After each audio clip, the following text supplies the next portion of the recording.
la creación del hombre. La afirmación, registrada y transmitida por los sumerios, de que el hombre fue creado por los Nefilim, a primera vista parece entrar en conflicto, tanto con la teoría de la evolución como con los principios judeo-cristianos basados en la Biblia. Pero, de hecho, la información contenida en los textos sumerios, y solo esa información puede afirmar tanto la validez de la teoría de la evolución como la verdad del relato bíblico, y demostrar que, en realidad, no existe conflicto alguno entre ambas. En la epopeya, cuando los dioses como hombres, en otros textos concretos y en referencias pasadas, los sumerios describieron al hombre no solo como una creación deliberada de los dioses, sino también como un eslabón en la cadena evolutiva que comenzó con los acontecimientos celestes descritos en la epopeya de la creación.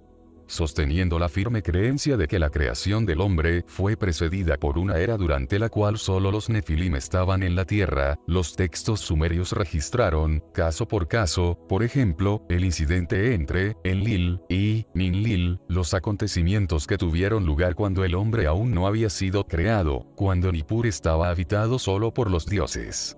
Al mismo tiempo, los textos también describieron la creación de la tierra y la evolución de la vida de plantas y animales en ella, y lo hicieron en unos términos que se conforman a las actuales teorías evolucionistas. Los textos sumerios afirman que, cuando llegaron los Nefilim a la tierra, aún no se habían extendido por esta, las artes del cultivo de frutas y cereales, así como la del cuidado del ganado.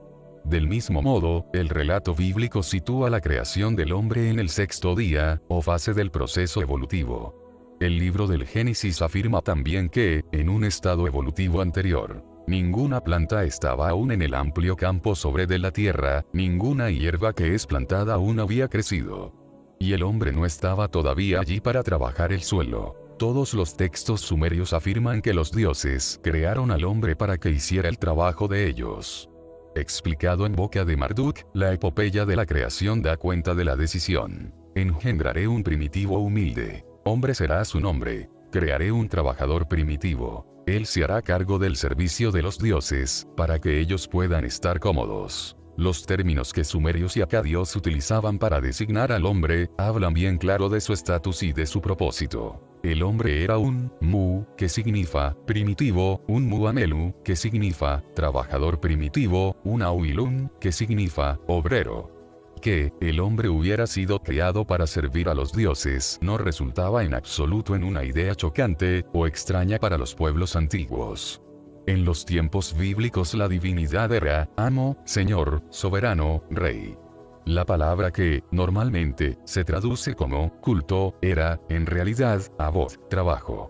El hombre antiguo y bíblico no daba culto a su Dios. Trabajaba para él. Pero, en cuanto a la deidad bíblica, al igual que los dioses de los relatos sumerios, creó al hombre, plantó un jardín y puso al hombre a trabajar en él. Y el Señor Dios tomó al hombre y lo puso en el jardín del Edén para que lo trabajara y lo cuidara. Más adelante, la Biblia describe a la divinidad, paseando por el jardín a la hora de la brisa, ahora que el nuevo ser estaba allí para cuidar del jardín del Edén. ¿Qué tan lejos se encuentra esta versión de aquello que dicen los textos sumerios, acerca de que los dioses exigieron trabajadores para, así, poder ellos descansar y relajarse?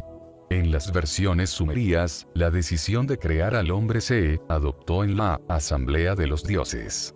De manera significativa, el libro del Génesis, que, supuestamente, alaba los logros de una sola deidad, utiliza el plural Elohim, literalmente deidades, para denotar a Dios, y nos hace un sorprendente comentario. Y Elohim dijo: hagamos al hombre a nuestra imagen, como semejanza nuestra. ¿De quiénes está hablando la deidad? No es en singular, sino en plural, ¿y quiénes eran esos nosotros en cuya plural imagen y plural semejanza había que hacer al hombre? El libro del Génesis no nos da la respuesta. Después, cuando Adán y Eva comieron del fruto del árbol del conocimiento, Elohim hace una advertencia a los mismos colegas anónimos. He aquí que el hombre ha venido a ser como uno de nosotros, en cuanto a conocer el bien y el mal. Dado que el relato bíblico de la creación, al igual que otros relatos de los comienzos en el Génesis, proviene de fuentes sumerias, la respuesta es obvia.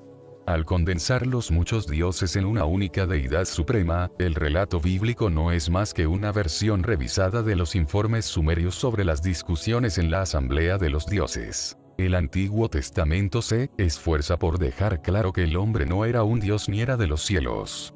Los cielos son los cielos del Señor, a la humanidad la tierra Él le ha dado. El nuevo ser fue llamado el Adán, porque fue creado de la dama, de la tierra, del suelo de la tierra.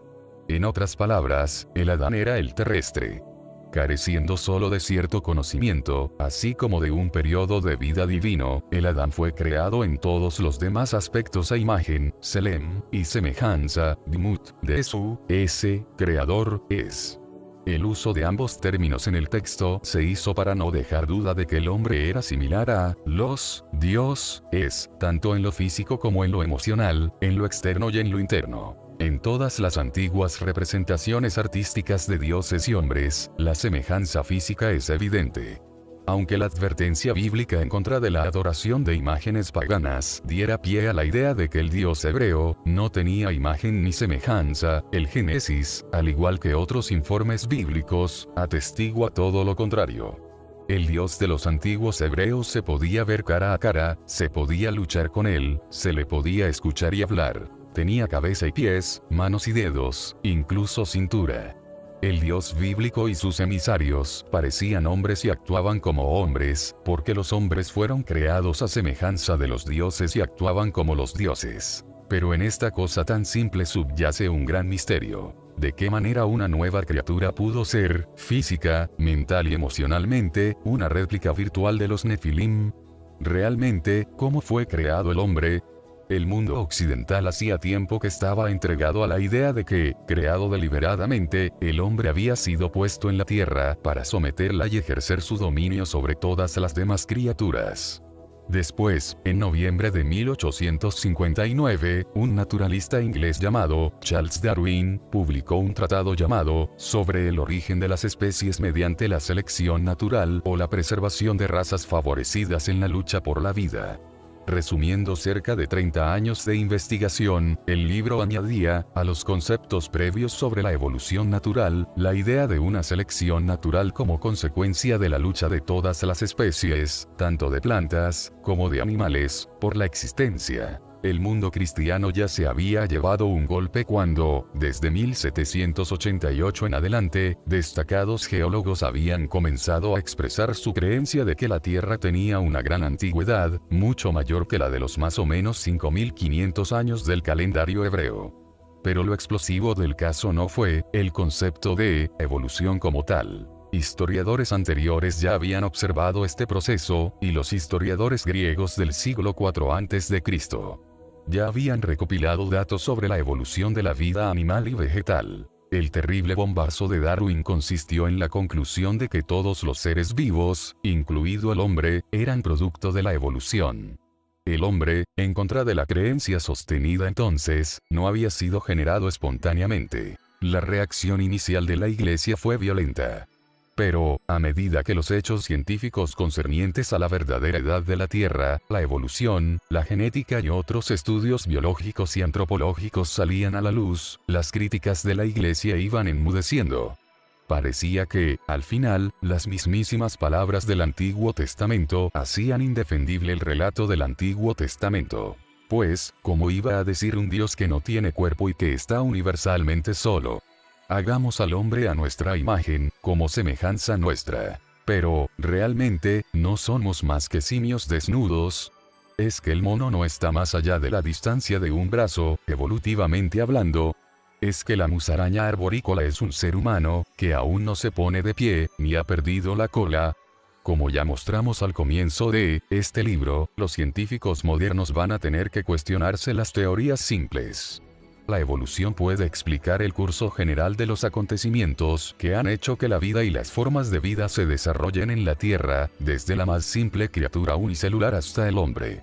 Pero la evolución no puede dar cuenta de la aparición del Homo sapiens, que tuvo lugar de la noche a la mañana, en los términos de millones de años que la evolución requiere, y sin ninguna evidencia de estados previos, que pudieran indicar un cambio gradual desde el Homo erectus. El homínido del género Homo es un producto de la evolución.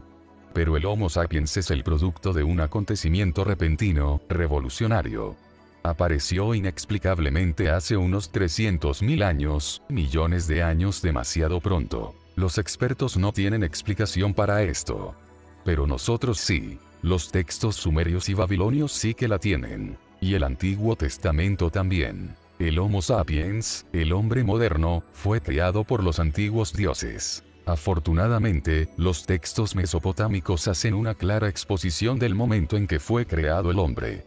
El relato de las fatigas y el posterior motín de los Anunnaki nos dice que durante 40 periodos sufrieron el trabajo, día y noche. Los largos años de su duro trabajo los dramatizó el poeta con la repetición de versos.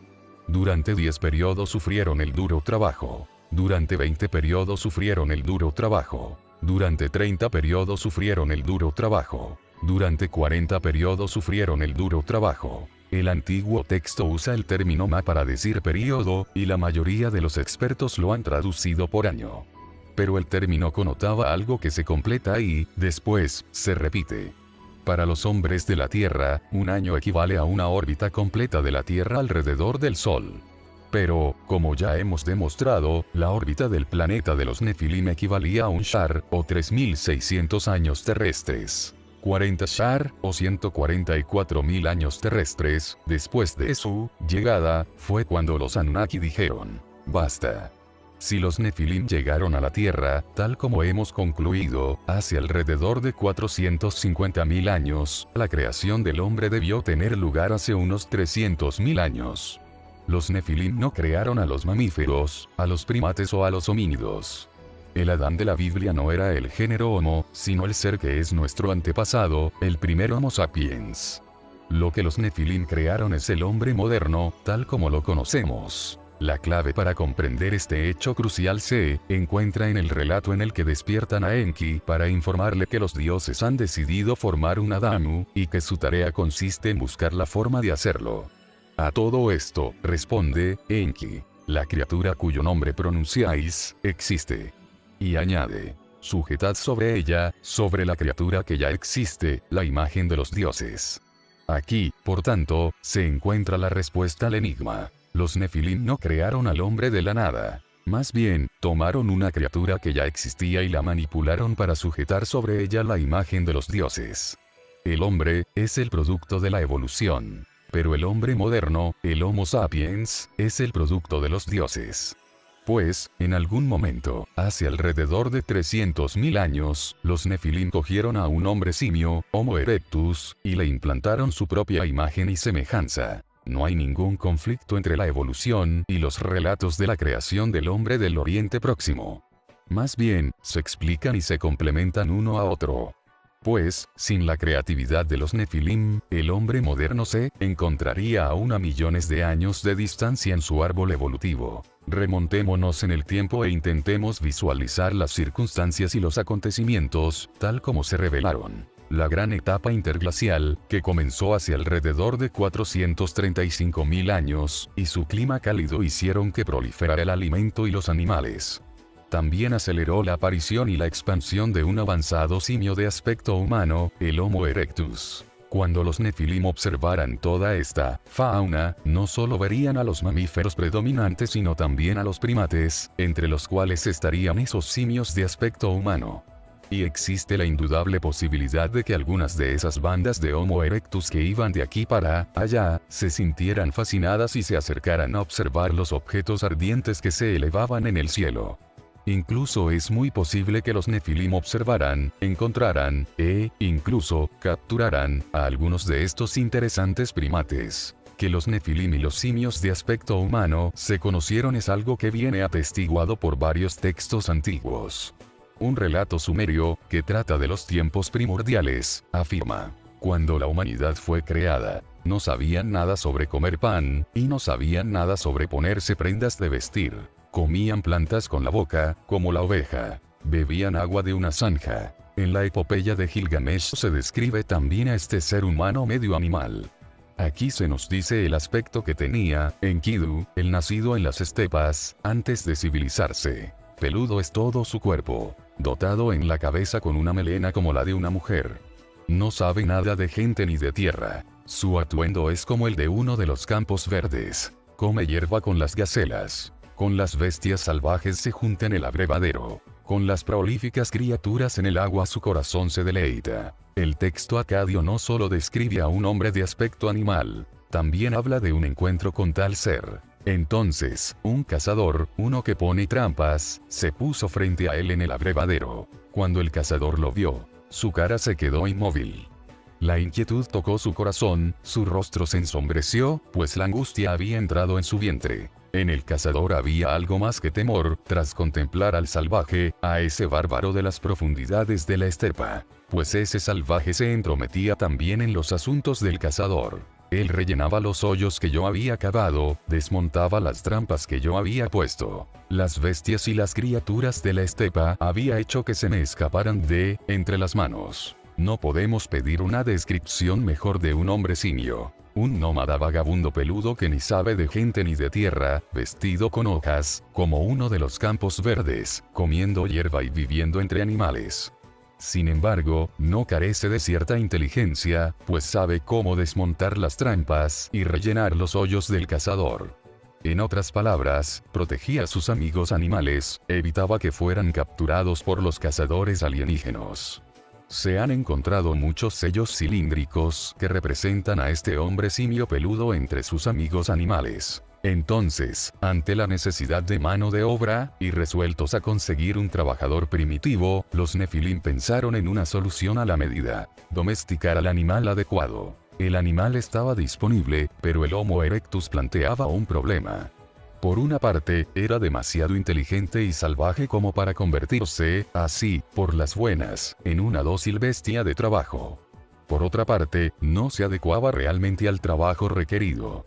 Precisaría de algunos cambios físicos. Tenía que ser capaz de agarrar y usar las herramientas de los Nefilim, caminar y doblarse como ellos para poder sustituir a los dioses en campos y minas.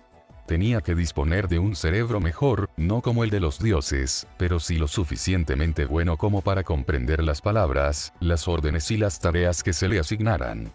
Necesitaba la suficiente inteligencia y comprensión como para ser un obediente y útil Amelu, un siervo. Así, como las evidencias de la antigüedad y de la ciencia moderna parecen confirmar, la vida en la Tierra germinó de la vida en el 12º planeta, la evolución en la Tierra debió avanzar del mismo modo en que lo hizo en el 12º planeta. Indudablemente, tuvo que haber mutaciones, variaciones, aceleraciones, y retrasos provocados por las diferentes situaciones locales. Pero los mismos códigos genéticos, la misma química de la vida, que se encuentra en todos los seres vivos de la Tierra, tuvo que guiar el desarrollo de las formas de vida terrestres en la misma dirección general que siguió en el 12º planeta. Al observar las distintas formas de vida de la Tierra, los Nefilim y su científico jefe, Ea, no debieron tardar demasiado en darse cuenta de lo que sucedía. Durante la colisión celeste, su planeta había inseminado la Tierra con su propia vida. De ahí, que el ser que pretendían convertir en trabajador era, ciertamente, similar a los Nefilim, aunque, en una forma menos evolucionada. Lo que necesitaban no era un proceso gradual de domesticación a través de generaciones de cría y selección, sino un proceso rápido que permitiera la producción masiva de nuevos trabajadores. Así pues, se le planteó el problema a Ea, que vio la respuesta de inmediato: imprimir la imagen de los dioses sobre el ser que ya existía. El proceso que Ea recomendó para conseguir un avance evolutivo rápido del Homo erectus era, según creemos, la manipulación genética. Ahora sabemos que el complejo proceso biológico por el cual un organismo vivo se reproduce, creando una progenie que se parece a sus padres, se realiza a través del código genético. Todos los organismos vivos, desde la lombriz hasta la planta, o el hombre, disponen, en el interior de cada célula, de una serie de cromosomas, unos cuerpecillos diminutos con forma de vara, que conservan toda la información hereditaria de ese organismo en particular. Cuando la célula masculina, el polen, el esperma, fertiliza la célula femenina, los dos grupos de cromosomas se combinan, y luego, se dividen para formar nuevas células, que tienen todas las características hereditarias de las células de los dos progenitores. En la actualidad, es posible la inseminación artificial, incluso la de un óvulo humano. Pero el desafío se encuentra en la fertilización cruzada entre diferentes familias dentro de la misma especie, e, incluso, entre especies diferentes. La ciencia moderna ha hecho un largo camino desde el desarrollo de los primeros cereales híbridos, el cruce de perros de Alaska con lobos, o la creación de la muía, el apareamiento artificial de una yegua con un burro, hasta la capacidad para manipular a la propia reproducción del hombre. El proceso llamado clonación, del griego clon, ramita, aplica a los animales el mismo principio que se sigue cuando se corta uno de los tallos de una planta para, con él, reproducir otras plantas similares. Esta técnica, aplicada a los animales, se demostró viable por primera vez en Inglaterra, cuando el Dr. John Gordon sustituyó el núcleo de un nuevo fertilizado de rana por el material nuclear de otra célula de la misma rana. La generación de renacuajos normales demostró que el huevo procedía a desarrollar, subdividir, y crear un linaje o familia de la cual desciende una persona, o un animal, o planta, sin importar de dónde se obtuviera el grupo de cromosomas a emparejar. Los experimentos del Instituto de la Sociedad, Ética y Ciencias de la Vida, del Centro Hastings, en Hudson, Nueva York, han demostrado que ya se dispone de las técnicas necesarias para la clonación de seres humanos.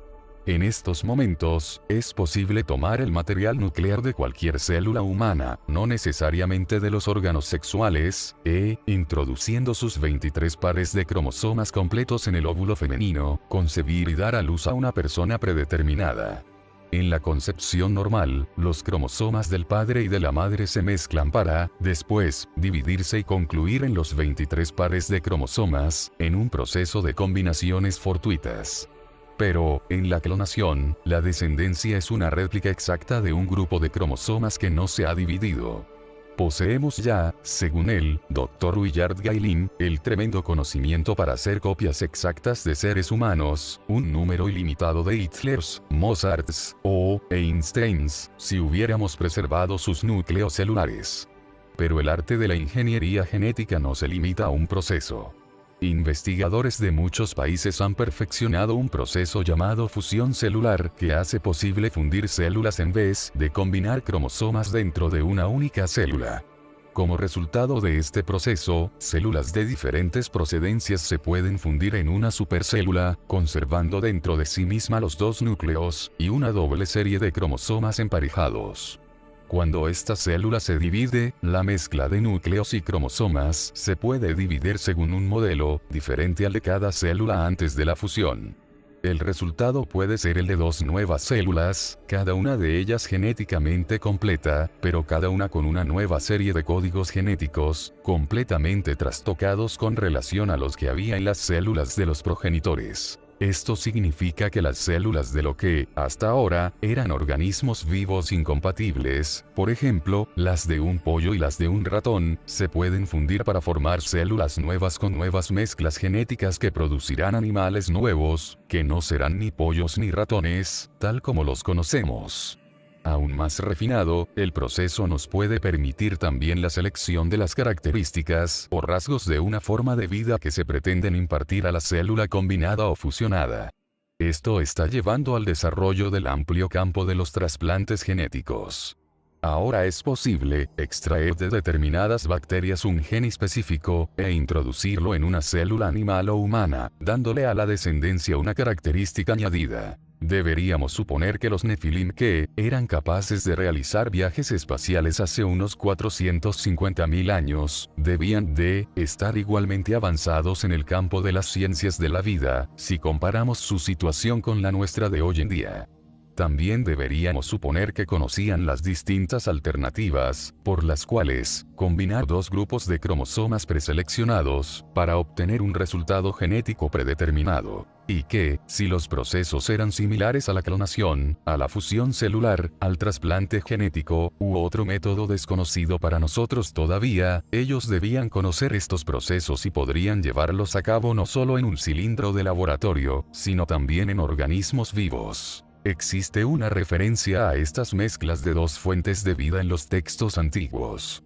Según Beroso, la deidad, Belo, Señor, llamado también, Deo, Dios, engendró a varios seres espantosos, que fueron generados a partir de un principio doble. aparecían hombres con 2 alas, algunos con 4 y 2 caras. Tenían un cuerpo, pero 2 cabezas, una de hombre, otra de mujer. Del mismo modo, tenían tanto órganos masculinos como femeninos. Otras figuras humanas se veían con patas y cuernos de cabra. Unos tenían pies de caballo. Otros tenían extremidades de caballo detrás, pero por delante tenían forma como de hombres, pareciendo hipocentauros. Del mismo modo, se creaban allí toros con cabeza de hombre, y perros con cuerpos cuádruples, y colas de peces. También caballos con cabeza de perro, hombres también, y otros animales, con cabeza y cuerpo de caballo y cola de pez. En resumen, había criaturas con extremidades de cada una de las especies animales. De todo esto se conservaron imágenes en el templo de Belo en Babilonia. Los desconcertantes detalles de este relato pueden conservar una importante verdad. Es bastante probable que, antes de recurrir a la creación de un ser con su propia imagen, los Nefilim intentaran resolver el problema con un sirviente manufacturado, experimentando con otras alternativas, como la creación de un híbrido, animal-hombre-simio. Algunas de estas criaturas artificiales quizás sobrevivieron por un tiempo, pero, ciertamente, debieron ser incapaces de reproducirse. Es posible que los enigmáticos hombres toro y hombres león, esfinges, que adornaban los templos del Oriente Próximo de la antigüedad, no fueran solo el producto de la imaginación de un artista, sino criaturas reales que salieran de los laboratorios biológicos de los Nefilim, experimentos fallidos, conmemorados en el arte y en forma de estatuas. Los textos sumerios también hablan de seres humanos deformes creados por Enki y la diosa madre, Ninhursag, durante el transcurso de sus esfuerzos por dar forma a un trabajador primitivo perfecto. En uno de los textos se dice que Ninhursag, cuya tarea era sujetar sobre la mezcla el molde de los dioses, se emborrachó y fue a ver a Enki. ¿Cuán bueno y cuán malo es el cuerpo del hombre? Según me dicta el corazón, puedo hacer su destino bueno o malo. Entonces, pícaramente, según este texto, pero, probablemente, sin poderlo evitar, como parte del proceso de ensayo-error, Ninhursag creó a un hombre que no podía retener la orina, una mujer que no podía tener hijos, un ser que no tenía órganos masculinos ni femeninos. En conjunto, Ninhursag engendró 6 seres humanos deformes o deficientes.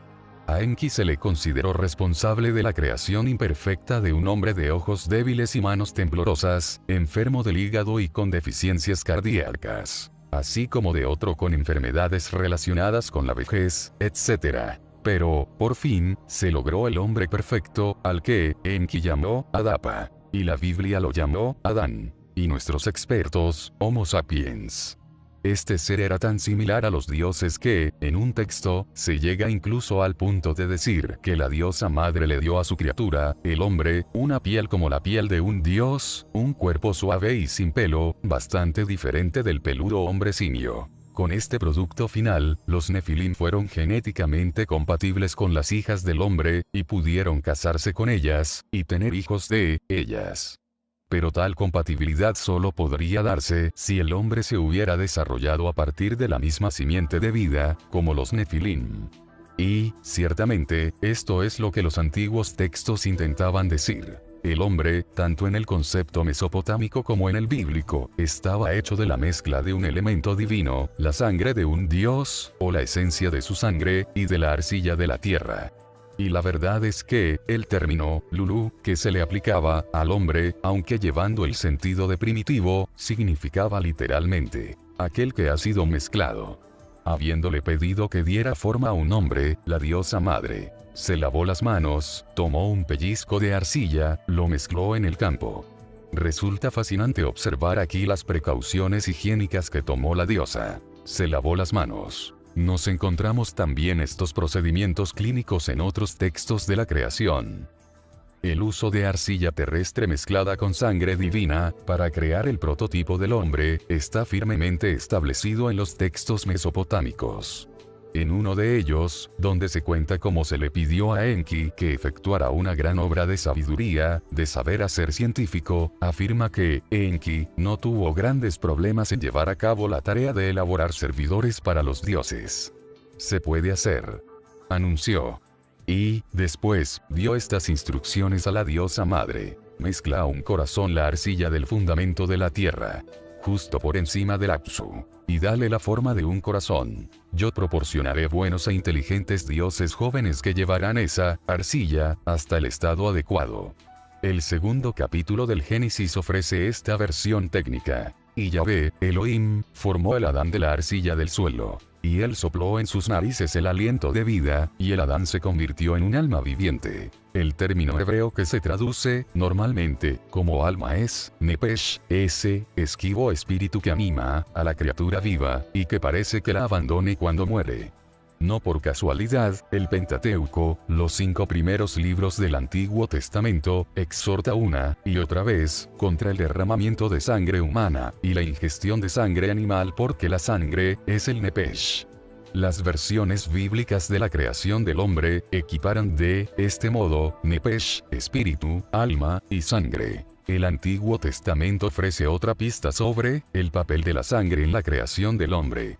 El término Adama, del cual proviene el nombre de Adán, significa, originalmente, no solo cualquier tierra o suelo, sino, específicamente, suelo rojo oscuro. Al igual que la palabra Acadía, homóloga, Adamatu, que significa, tierra roja oscura, el término hebreo Adama, y el nombre hebreo del color rojo, Adom, provienen de las palabras empleadas para designar la sangre. Adatnu, Dan. Cuando el libro del Génesis nombra al ser creado por Dios el Adán, emplea un juego de doble significado muy habitual en la lingüística sumeria. El Adán podía significar el de la tierra terrestre, el hecho de suelo rojo oscuro, y el hecho de sangre. La misma relación entre el elemento esencial de las criaturas vivas y la sangre existe en los relatos mesopotámicos de la creación del hombre. Esa especie de hospital donde Ea y la diosa madre engendraron al hombre recibía el nombre de casa de Shinti. La mayoría de los expertos lo traducen como la casa donde se determinan los destinos. Pero el término Shinti proviene, inequívocamente, del sumerio Shi, In, Ti, que, tomado sílaba a sílaba, significa respirar viento vida.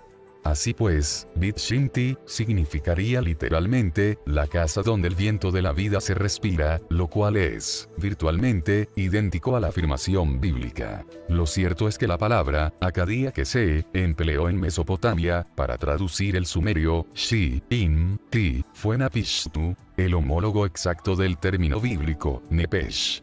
Y el Nepesh, o Napishtu, era un algo esquivo en la sangre. Aunque el Antiguo Testamento no ofrecía demasiadas pistas, los textos mesopotámicos eran bastante explícitos en el tema. No solo afirmaban que hacía falta sangre para la mezcla de la cual se elaboró el hombre, sino que también especificaban que tenía que ser la sangre de un dios, sangre divina. Cuando los dioses decidieron crear al hombre, su líder anunció: sangre amasaré, huesos nacerán, sugiriendo que la sangre se tomaría de un dios específico, que los primitivos se forjen según su de él modelo, dijo Ea. Al elegir al dios de su de él sangre, ellos forjarán a la humanidad, imponiéndole el servicio que libere a los dioses. Fue un trabajo más allá de la comprensión. Según el relato épico, cuando los dioses llamaron entonces a la diosa del nacimiento, la diosa madre, Ninhursag, y le pidieron que realizara el trabajo. Mientras la diosa del nacimiento esté presente, que la diosa del nacimiento forje una descendencia. Mientras la madre de los dioses esté presente, que la diosa del nacimiento forje un Lulu. Que el trabajador lleve la carga de los dioses. Que cree un Lulu Amelu, que él lleve el yugo. En un antiguo texto babilonio llamado La creación del hombre por la diosa madre, los dioses llaman a la comadrona de los dioses, la hábil, Mari, y le dicen: tú eres el útero madre, la que puede crear a la humanidad. Crea, pues, a Lulu, que lleve, él, el yugo. En este punto, el texto de cuando los dioses y otros textos paralelos se sumergen en una detallada descripción de la creación real del hombre. Tras aceptar la tarea, la diosa, llamada, aquí, Ninti, dama que da vida, estableció unos cuantos requisitos, entre los que había algunos productos químicos, betunes del Apsu, para usar en la purificación, y la arcilla del Apsu. Fuesen lo que fuesen estos materiales, Ea no tuvo problemas en comprender los requisitos, y, aceptando, le dijo: prepararé un baño purificador. Que un dios sea sangrado. de su el carne y sangre, que Ninti mezcle la arcilla. Pero, para dar forma al hombre a partir de la arcilla mezclada, también era necesaria alguna ayuda femenina, algo relativo al embarazo y al parto. Enki ofreció los servicios de su propia esposa. Ninki, mi esposa diosa, será la que afronte el parto. 7 diosas del nacimiento estarán cerca, para asistir. A raíz de la mezcla de la sangre y barro, la fase fértil de embarazo y parto, completaría el otorgamiento de una huella divina en la criatura. El destino del recién nacido tú pronunciarás. Ninki fijará sobre él la imagen de los dioses. Y lo que será él es hombre. Algunas representaciones en sellos asirios bien pueden haberse inspirado en estos textos, mostrando a la diosa madre, su símbolo era el cortador del cordón umbilical, y a Ea, cuyo símbolo original era el creciente. Mientras preparan las mezclas, recitan los ensalmos y se animan el uno al otro a proseguir. La implicación de la esposa de Enki, Ninki, en la creación del primer espécimen no defectuoso del hombre nos recuerda el relato de Adapa, del que ya hablamos en un capítulo anterior. En aquellos días, en aquellos años, el sabio de Eridu, Ea, lo creó como un modelo de hombres. Los expertos han conjeturado que las referencias a Adapa, como hijo de Ea, implicaban que el dios amaba a este ser humano, hasta el punto de adoptarlo. Pero, en el mismo texto, Anu se refiere a Adapa, como la descendencia humana de Enki. Parece que la implicación de la esposa de Enki en el proceso de creación de Adapa, el Adán modelo, generó algún tipo de relación genealógica entre el nuevo hombre y su dios. Pero era Ninki la que estaba embarazada de Adapa. Ninti bendijo al nuevo ser y se lo presentó a Ea. Algunos sellos muestran a la diosa, flanqueada por el árbol de la vida y frascos de laboratorio, sosteniendo al ser recién nacido. El ser engendrado, al cual se refieren una y otra vez en los textos mesopotámicos como un hombre modelo, o un molde, era, al parecer, la criatura adecuada, pues los dioses comenzaron entonces a exigir duplicados. Sin embargo, este detalle, que parece no tener importancia, no solo arroja luz sobre el proceso mediante el cual se creó a la humanidad, sino también sobre la información, de otro modo conflictiva, que aparece en la Biblia. Según el primer capítulo del Génesis, Elohim creó el Adán a su imagen, a la imagen de Elohim él lo creó. Macho y hembra él los creó. El capítulo 5, al cual se le llama el libro de las genealogías de Adán, afirma que el día en que Elohim creó a Adán, a semejanza de Elohim él lo hizo. Macho y hembra él los creó, y los bendijo, y los llamó Adán en el mismo día de su creación. En la misma frase, se nos dice que la deidad creó, a su imagen y semejanza, solo un único ser, el Adán, y luego se nos dice, en aparente contradicción, que ambos, macho y hembra, fueron creados simultáneamente. Y las contradicciones parecen agudizarse más en el segundo capítulo del Génesis, que es el que, concretamente, nos cuenta que Adán estuvo solo por un tiempo, hasta que la deidad lo hizo dormir y elaboró una mujer a partir de su costilla. Esta contradicción, que ha confundido a historiadores y teólogos a lo largo de siglos, desaparece en el momento en que nos damos cuenta de que los textos bíblicos eran una condensación de las fuentes originales sumerias. Estas fuentes nos informan de que, después de intentar forjar un trabajador primitivo, mezclando homínidos con animales, los dioses llegaron a la conclusión de que la única mezcla que funcionaría, sería la de los homínidos con los mismos Nefilim. Después de varios intentos infructuosos, se hizo un modelo, Adapa Adán. Al principio, solo había un Adán. En el momento en que Adapa Adán demostró ser la criatura adecuada, se le utilizó como modelo genético o molde para la creación de duplicados, y aquellos duplicados no eran solo machos, sino machos y hembras. Como ya dijimos, la costilla bíblica de la cual se forjó la mujer era un juego de palabras sobre el término sumerio, ti, costilla y vida, confirmando que Eva fue hecha a partir de la esencia vital de Adán. Los textos mesopotámicos nos proporcionan el informe de un testigo ocular acerca de la primera producción de los duplicados de Adán. Se siguieron las instrucciones de Enki. En la casa de Shinti, donde el aliento de la vida se insuflaba, Enki, la diosa madre y 14 diosas del nacimiento se reunieron. Se obtuvo la esencia de un dios, se preparó el baño purificador. Ea limpió la arcilla en presencia de ella. Él siguió recitando el ensalmo. El dios que purifica el Napishnu, Ea, habló en voz alta. Sentado delante de ella, él le daba indicaciones a ella. Después de recitar su ensalmo, ella quitó la mano de la arcilla. Y ahora nos ponemos al tanto del detallado proceso de creación en masa del hombre. Con 14 diosas del nacimiento presens, Ninti pellizcó 14 trozos de arcilla. Depositó 7 a la derecha, depositó 7 a la izquierda. Entre ellos puso el molde. El pelo ella.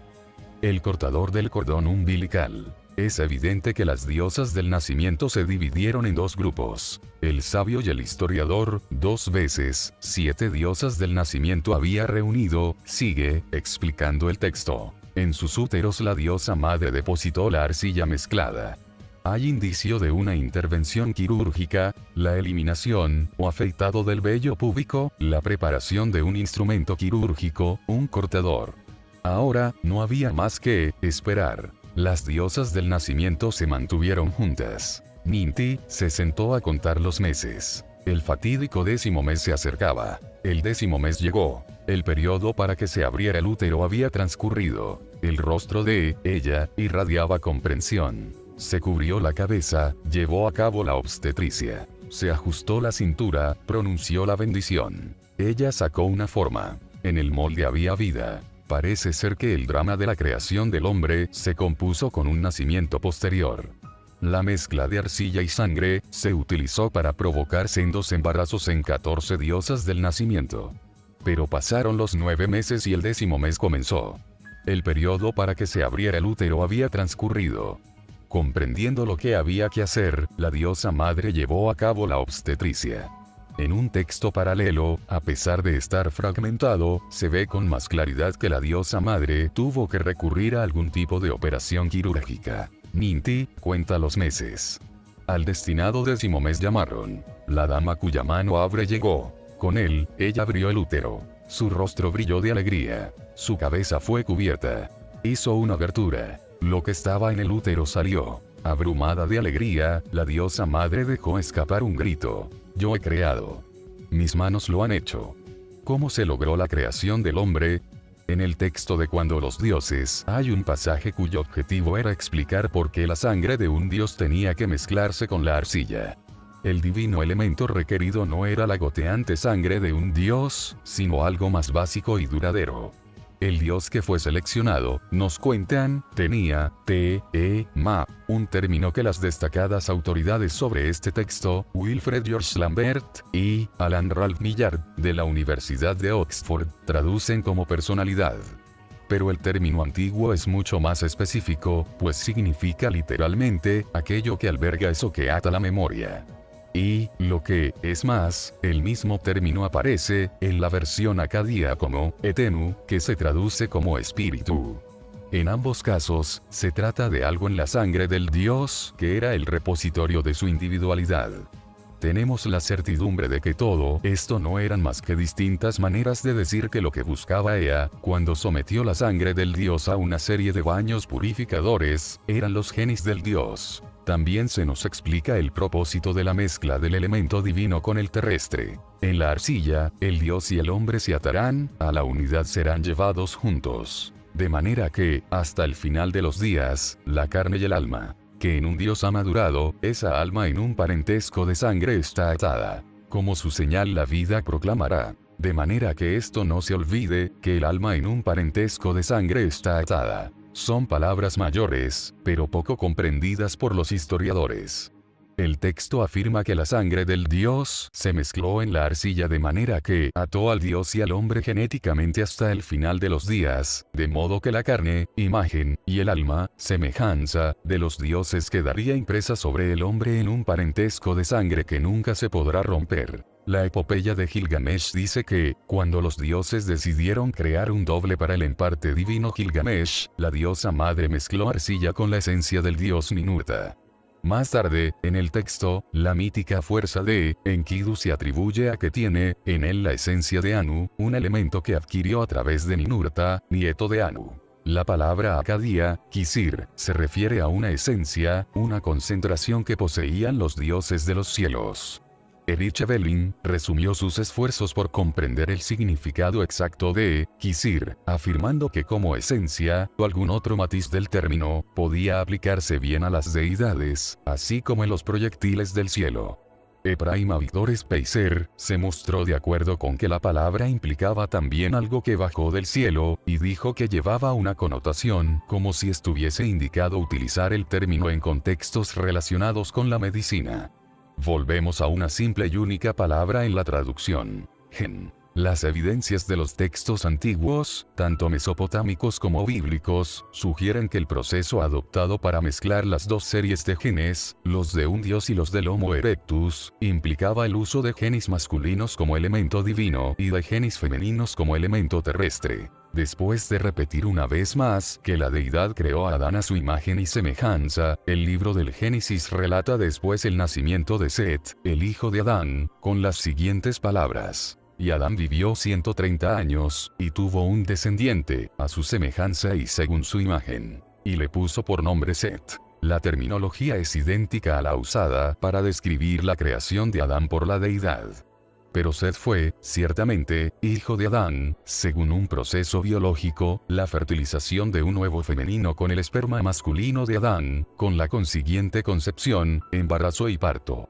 Una terminología idéntica habla de un proceso idéntico, y la única conclusión plausible es que también Adán fuera engendrado por la deidad a través del proceso de fertilización de un huevo femenino con el esperma de un dios. Si la arcilla, en la cual se mezcló el elemento divino, era un elemento terrestre, como todos los textos dicen, entonces, la única conclusión posible es que el esperma masculino de un dios, su material genético, se insertó en el óvulo de una mujer simio.